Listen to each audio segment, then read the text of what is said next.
Hello दोस्तों, step towards stock market YouTube channel पे आप सभी का स्वागत है। तो दोस्तों, आज के इस वीडियो में हम ऐसे ही कंपनियों के बारे में बात करने वाले हैं जो कंपनियां कल मार्केट ओपन होने के बाद फोकस में रहने वाली है। तो चलो वीडियो स्टार्ट करते हैं। तो सबसे पहले बात करेंगे श्री सीमेंट लिमिटेड के बारे में।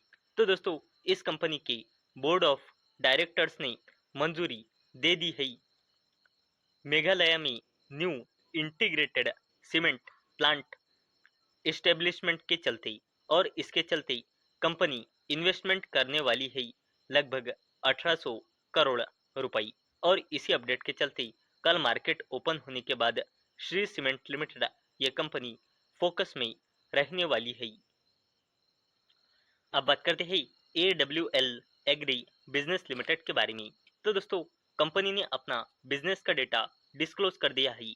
तो दोस्तों, कंपनी का जो एडिबल ऑयल है उसका वॉल्यूम 17% से ग्रो हुआ है ईयर ऑन ईयर बेसिस पे फाइनेंशियल ईयर 26 के क्वार्टर 4 में। वैसे ही बाकी का डेटा भी आप यहाँ पे देख सकते हो। और दोस्तों, इसी अपडेट के चलते कल मार्केट ओपन होने के बाद ये कंपनी यानी कि AWL agri business limited focus में रहने वाली है। बात करते हैं रेमंड रियल्टी लिमिटेड के बारे में।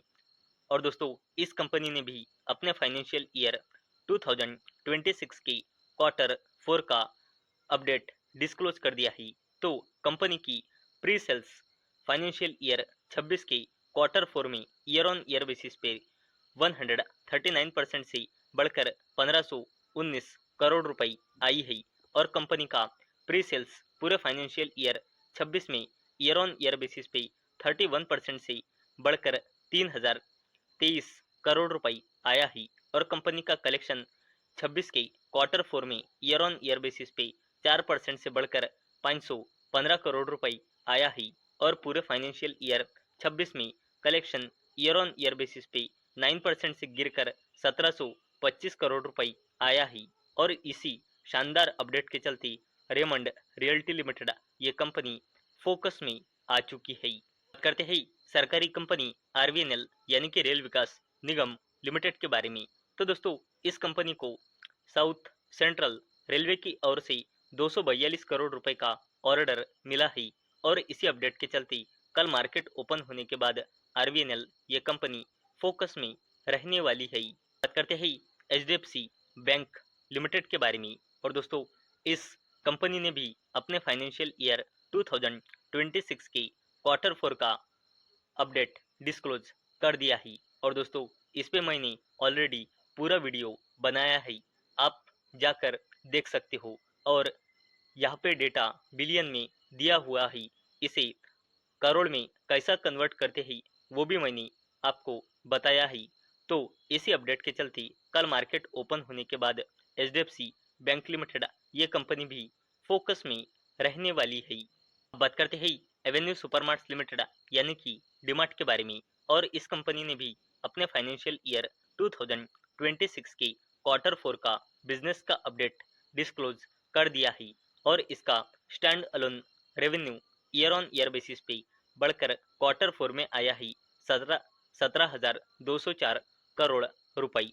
जो एक साल पहले कितने था यहाँ पे देख सकते हो, 2 साल पहले कितना था वो यहाँ देख सकते हो, और 3 साल पहले कितना था वो भी आप यहाँ पे देख सकते हो। और डीमार्ट के टोटल नंबर ऑफ स्टोर बढ़कर हो चुके हैं 500। और इसी अपडेट के चलते कल मार्केट ओपन होने के बाद एवेन्यू सुपरमार्ट्स लिमिटेड यानी कि डीमार्ट ये कंपनी फोकस में रहने वाली है। बात करते हैं बजाज हाउसिंग फाइनेंस लिमिटेड के बारे में। और इस कंपनी ने भी अपने फाइनेंशियल ईयर 2026 के क्वार्टर 4 का अपडेट डिस्क्लोज किया है। तो इस कंपनी का ग्रॉस डिसबर्समेंट बढ़कर क्वार्टर 4 में फाइनेंशियल ईयर 26 के आ चुका है 17,500 करोड़ रुपए से भी ज्यादा का।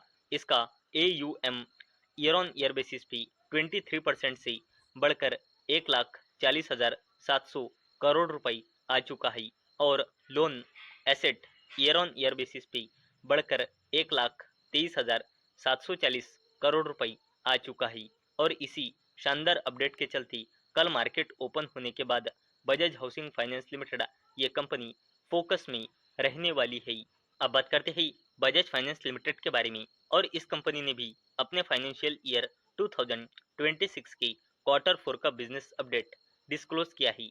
तो कंपनी का customer franchise year on year basis पे बढ़कर 119.33 मिलियन पहुंच चुका है, और सिर्फ फाइनेंशियल ईयर 26 के क्वार्टर 4 में कस्टमर फ्रेंचाइज इंक्रीज हुआ है 3.93 मिलियन से, और इसका न्यू लोन बुक ग्रो हुआ है 20.5% से बढ़कर फाइनेंशियल ईयर 26 के क्वार्टर 4 में बढ़कर आ चुका है 12.89 मिलियन, और AUM ऐसे बजाज फाइनेंस लिमिटेड का बढ़कर 5 लाख करोड़ रुपए से भी ज्यादा का हो चुका है, और डिपॉजिट बुक बढ़कर हो चुका है 68,550 करोड़ रुपए। और इसी अपडेट के चलते बजाज फाइनेंस लिमिटेड ये कंपनी फोकस में आ चुकी है।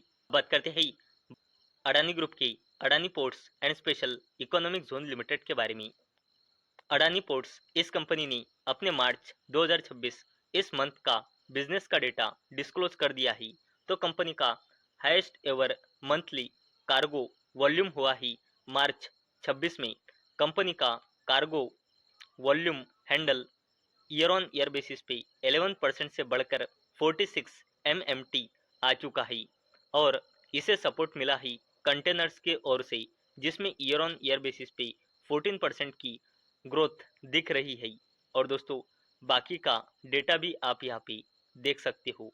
और दोस्तों इसी अपडेट के चलते कल मार्केट ओपन होने के बाद अडानी पोर्ट्स ये कंपनी फोकस में रहने वाली है। तो दोस्तों मुझे उम्मीद है आपको ये वीडियो पसंद आई होंगी।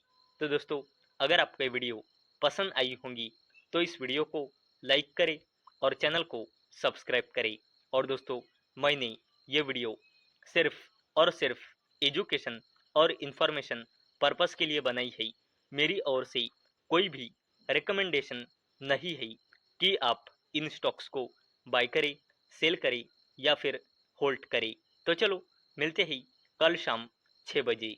तब तक के लिए टाटा, बाय बाय।